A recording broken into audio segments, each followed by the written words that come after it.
Hello everybody, and my name's Anna Greer, and I'm the host of this NeuroCalm Summit. And I'm absolutely delighted to have with me today Raelan Agle, who is no stranger to lots of people dealing with fatigue. She's an author, YouTuber, and MECFS community builder who fully recovered from MECFS and is now passionate about serving recovery information with others. She's written a book called Finding Freedom, Escaping from the Prison of Chronic Fatigue Syndrome. And she runs this incredible Facebook group, which is where I first came across her amazing work. So welcome, Raelan.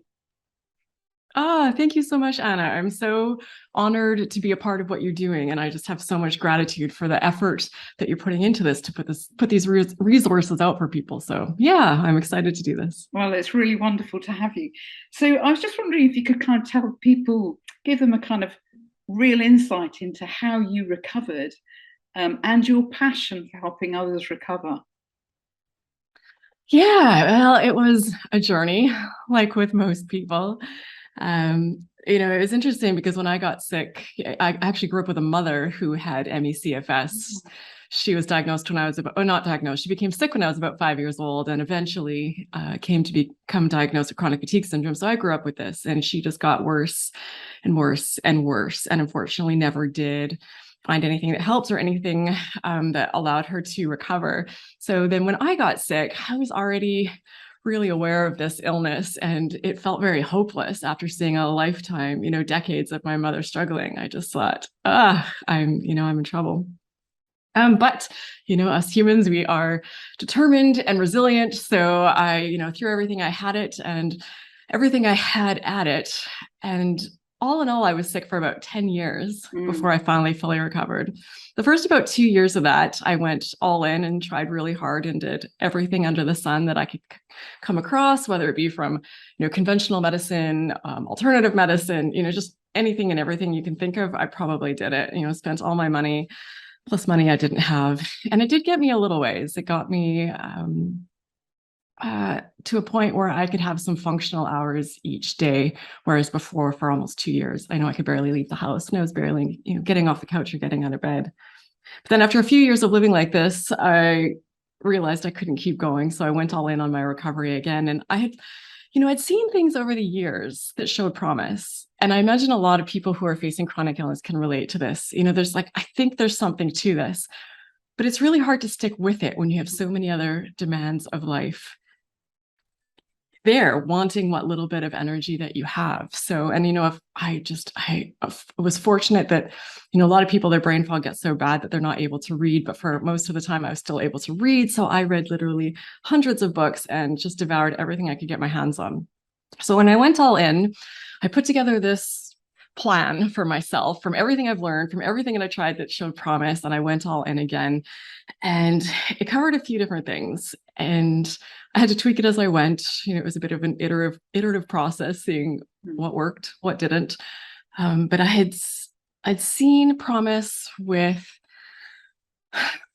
I hesitate to say exercise because exercise is very difficult with chronic fatigue syndrome or MECFS, and always made me crash. But I'd seen when I did little tiny bits in the past that I'd slowly start to get stronger. So I had a feeling that was a part of the puzzle. And although it wasn't everything that pulled me out of this, it ended up being incredibly helpful. But I had to completely change the way I thought about movement, and the exercise program that I put together for myself. I put it in quotes because, it wasn't at a gym, it wasn't anything strenuous. And I started with only 1 minute a day or every second day.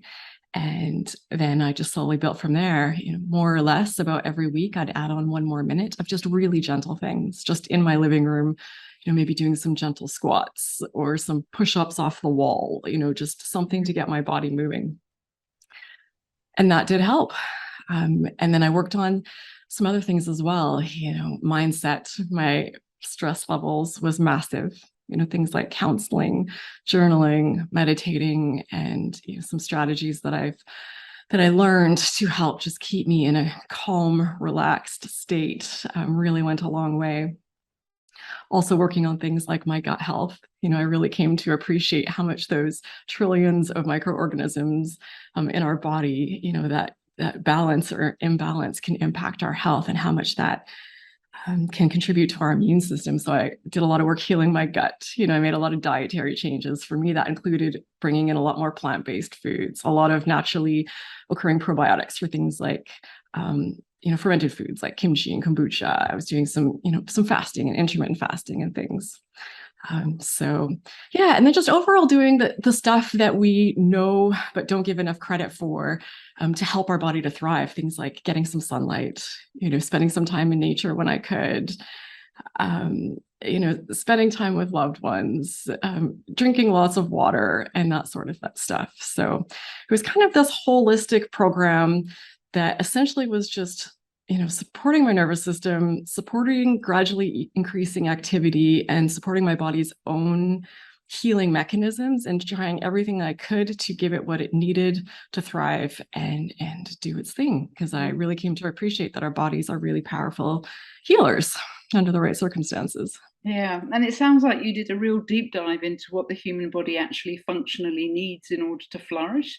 I'm thinking of things like sunlight. I mean, we evolved to have the sun on our skin for a certain time of the day, and as long as we don't burn, that's a real source of cellular energy and all that sort of stuff. So it sounds like a lot of what you did was kind of saying the body needs to feel safe, it needs to have calm, it needs to move, it needs light, it needs nutrients. There's a lot of kind of evolutionary wisdom in what you've shared, I think. Would you say that's true? Absolutely. I think, oh, my puppy, hey Blue, wants to say hello and wants to pipe in. He's very welcome. Oh, animal friends. Yes. But yeah, I just, when people ask me about my recovery for a long time, I was very sort of apprehensive about giving my answer because I didn't feel like it's what people wanted to hear. A lot of these things sound very simple, but they can go a really long way. And although it was all very simple, none of it was easy. This is a lot of work, a lot of changing habits, a lot of changing mindset, changing my environment, changing my routine, and things like understanding how even just, exposure to sunlight contributes to sleep, and, getting really serious about sleeps, and not just accepting, as I had for years, that I can't sleep, like just really finding tools to help maximize that restorative time too. So yeah, absolutely. For me, that was 100% true. So out of your experience, Raelan, if there was like one place where someone could start that would be like a place of hope, someone who's really, really debilitated at the moment, what would you say that is? A wonderful thing now is that there are so many more sources of hope. And I think you've struck on something really important there, because I think that hope and belief in what you're doing is fundamental to what you're trying to achieve. Our body's listening to us all of the time. So if our brain is sending messages saying, I don't believe this is going to happen, I'm never going to get there, it's going to make it challenging to get where you're trying to go. So, for years, I'd never even heard of anyone recovering. And it wasn't until towards the end that I read a book about one person who had recovered. And that little time, like that one person on this planet of billions of people, gave me hope. I'm like, that guy did it. So I can do it too. So, if I was doing this now, I would really tap into all of those recovery stories. And, their journey might not be yours. What worked for them might not feel like a good fit for you, but just reinforcing over and over again that this isn't hopeless. Because I know sometimes it can really feel like you're stuck and like things are never going to change. And, it's not a linear process. So you have setbacks and you have to keep picking yourself back up again and again, and finding that ability to keep going. So whether it be, whatever your favorite kind of platforms are, whether it be YouTube videos or blogs or podcasts, I would just seek out those stories and not even just limit it to your specific illness. Recovery from all sorts of illness, people who were told that they were never going to get past it and do, I think, it's just really motivating and always has insights to help us with our own journey and just keep us hopeful, remind us that it's possible. Yeah, and that's really inspiring as well, because one of the things I have noticed with a lot of people with chronic fatigue and ME/CFS and just burnout and chronic conditions generally is you can really lose your sense of purpose in life. It can really feel like you've got no purpose. And what you just said about one person's recovery story being the hinge upon which you then built your journey, and you're now helping, hundreds and hundreds of people. It's an extraordinary framing to bring to someone that their recovery story can become an incredible message to a much wider community. Yeah, when I first got sick, I, like many people, was in a really bad place. And after maybe 6 months of getting nowhere and just getting worse, I remember, making this plea to the universe. I understand now it's one of the stages of grief, that bargaining, but I was just like, I'm not even asking you to heal me. Just help me find the path. Help me find a way out of this. And I will do everything I can, to share what worked for me with other people. And at that time, I had a more simplistic view of healing. And I kind of thought, my path would work for everybody. And I now get that's not the way. But, I started by sharing my story, and it just felt so good to have that kind of full circle. Like, I did it. I'm here. I'm sharing my story. And then once I started sharing my story, I realized, I could do so much more by doing everything I can to reach more stories. I thought maybe there's 5 other people out there who recovered, because I hadn't heard of that many. I thought, well, I'll just find those 5 people and I'll share their stories. And, now I have a wait list for my channel. I'm booked up into 2023. Like, there are just so many people. It's just incredible. So Yeah, it's yeah, phenomenal. it's kind of brought purpose to this all for me, and has been, such an honor to be able to connect with people in this way and help put that hope out, hopefully, for some other people that are going through similar things. Yeah, that's really fantastic. I've been reflecting lately on what it is that people with fatigue signal to a wider world that is stressed out. Because stories like yours, Raelan, really inspire me with the way that many of us are learning these deep, deep insights into human functioning, into the intelligences of the body. And I'm using the plural deliberately because there's so much of the inhuman inside of us that is really wise and productive. And you mentioned those little things in our digestive system that are so intelligently important for our well-being. And I'm just really struck that this community, people struggling with fatigue, really do have a very important message to the wider world. There's something extraordinary about a group of people who for so long have been so marginalized, who are so determinedly pressing forward little by little to their well-being. And the resilience and the determination and the iterative nature of your journey really emphasizes the power of that. What is it that you think fatigue says to the contemporary world about the way that we've set up what we take to be modern life? Oh, so much. it's it's alarming. I mean, first, one of the things that people often share actually as a frustration is that when they're just actually explaining their fatigue to other people, the response is things like, oh, I'm tired. I get tired too. And then people get frustrated because, of course, this is something more severe than that. But then I always think, what is happening in our world, the way that we're living, that everyone else is also exhausted at some level, or a lot of people are? And, what so many of us who have recovered from these conditions have had to learn is how to better interact with the world around us and better manage our lives, and realize that the world that we're living in is dramatically different than the one that our bodies evolved to thrive in, and then figuring out what we do with that. And so many of our stories are recovery stories that we share. And people have said this about what I wrote in my book as well, is that it's basically just instruction manuals on how to live life, because we've just had to go to boot camp and do some massive training on how to take care of ourselves, on how to not let the stress of the world, the busyness of the world, the intensity of everything coming at us overwhelm us and overpower us and drain us and potentially make us sick. So I think it's all incredibly connected and related for sure.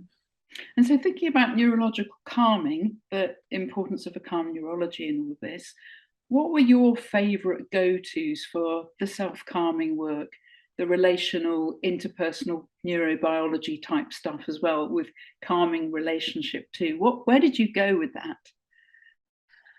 I picked up little pieces here and there, and there's probably people and sources I should be giving credit to, but I just have no idea at this point how I even pulled this all together. But I found a really big thing for me was a focus on self-care. And that for me was was changing how I thought about self-care, because I think a lot of us are conditioned to think about self-care as sort of scheduled events. I booked myself a massage. I meal prepped some healthy food for the week. And all of that counts. And of course, all of that can be really great stuff. But for me, I had to develop ways to make self-care a priority every single day, and not just a priority, but the priority above all else, and have things that help me to keep this at the front of my mind on a moment by moment basis all throughout the day.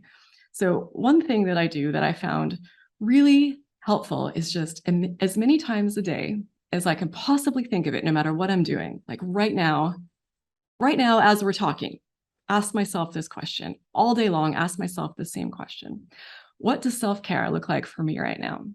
And this has been really powerful for me for a couple of reasons. One is that it just stops you in the moment and it brings you back to the moment. And it sort of forces you to pause, take a breath and just assess, what do I need right now? Am I stressed? Am I happy? Am I calm? Do I need to, take a break, take a rest, turn off the TV, go for a walk? If I'm in meetings at work, maybe do I just need to turn the camera off for a couple minutes and just do some breathing exercises, bring myself back into the moment? And just all day long, as many times as I can think of, I ask myself that question. And it is helpful, one, just calming my nervous system in the moment, but then also from a lot of the times preventing things or catching things before they get too bad. So sometimes that stress is building or the tension is building, or we're in this rapid, frantic, achieving mode, and we don't even realize it. It can go on for hours. So when you can catch yourself, you can prevent things from going too far. But then also just moment by moment, keep getting grounded, getting back to the moment, calming your nervous system, and reminding yourself that you right now are the priority, regardless of what else is going on in the world. You need to take care of yourself. And how are you going to do that? So that sounds like slowing down, dropping in, checking in, and holding. Does that kind of get at it? I think you just summarized very well, which just took me a few minutes to say. Yes. But how often do we think about, most of us in our day, what do I need right now? What do I need in this moment? What's going on? It's just that constant check-in, like you're saying, of seeing where things are and bringing yourself back into your surroundings. Yeah, and over time, I guess that can become a more or less constant stream of just gentle somatic self-awareness, right? Without even needing to go cognitive with it anymore.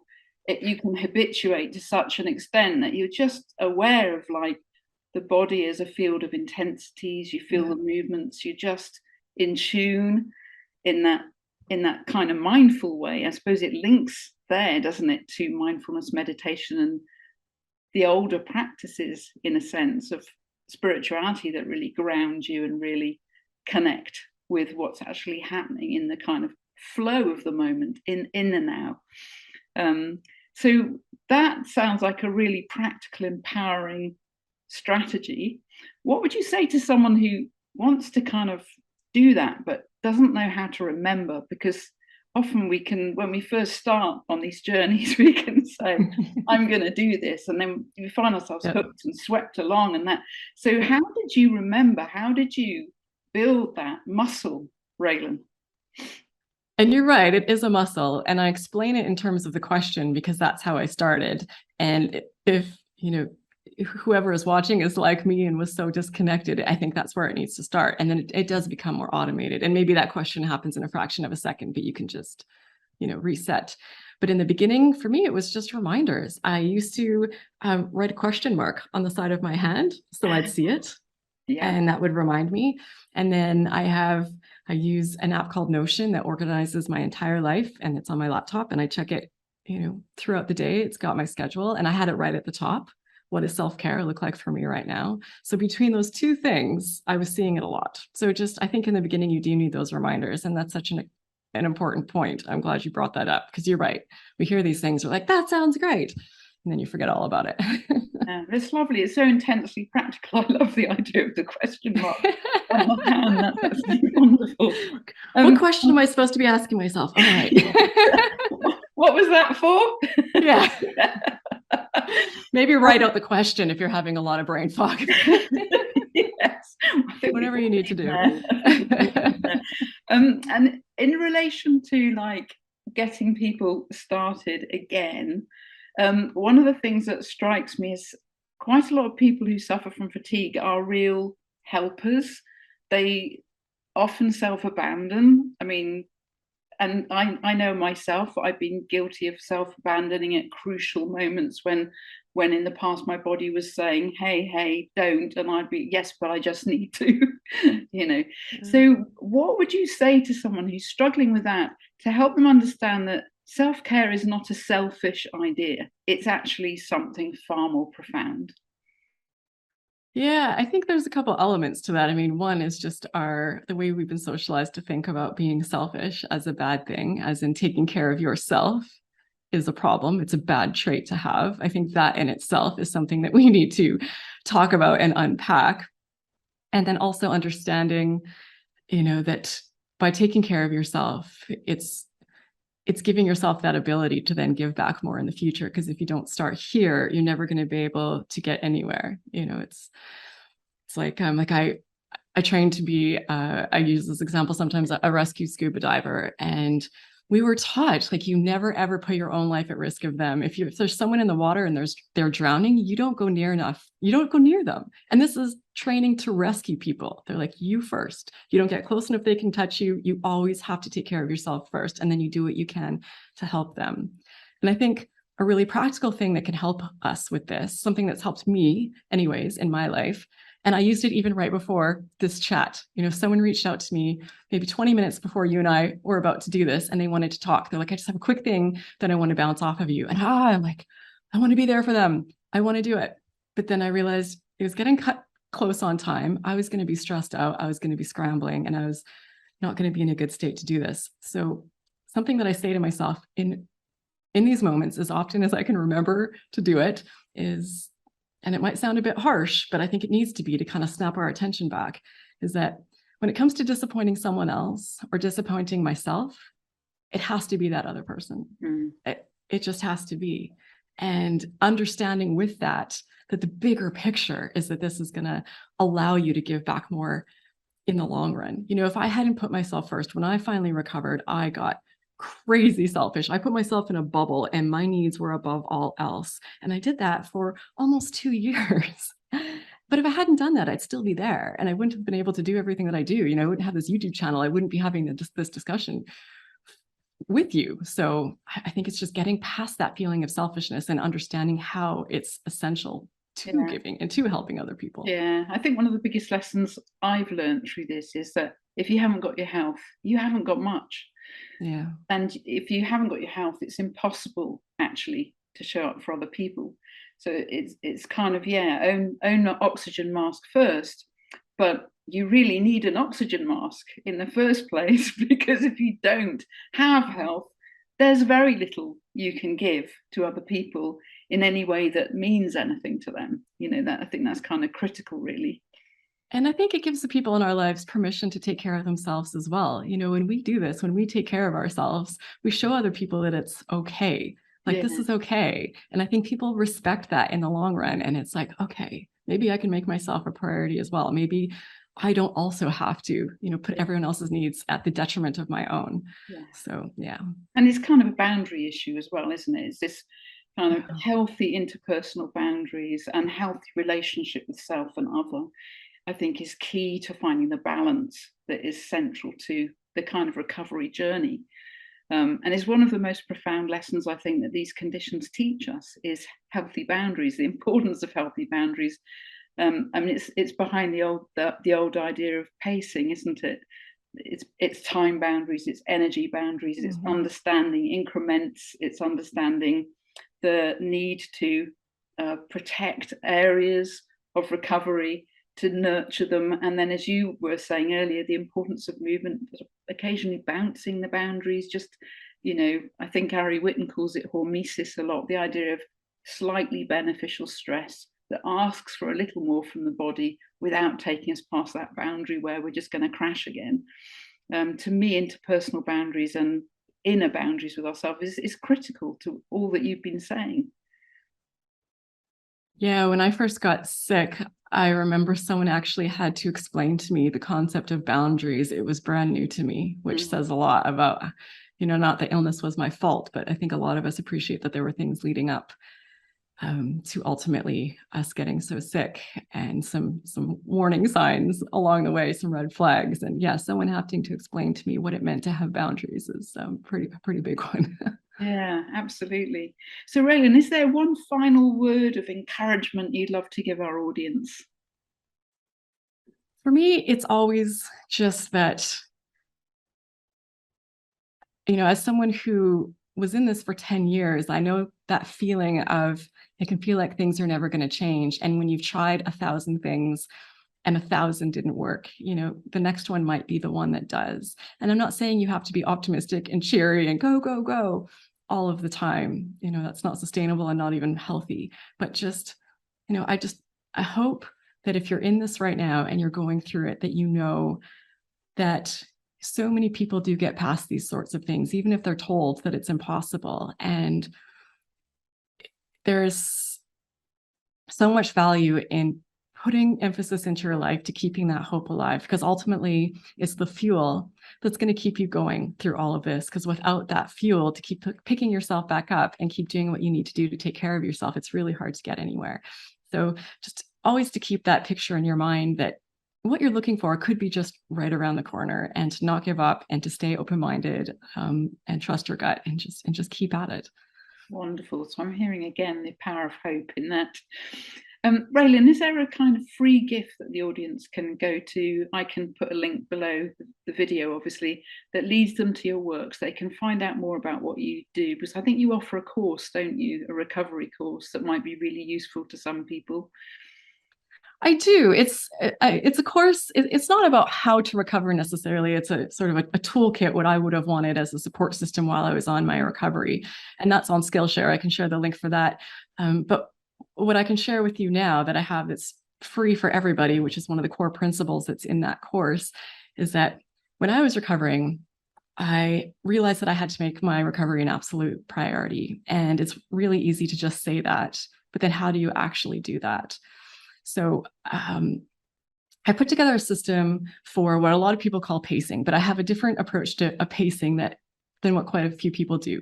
Lots of people talk about it in terms of, staying within your energy envelope and not exceeding your limitations. And yes, I think that's part of it.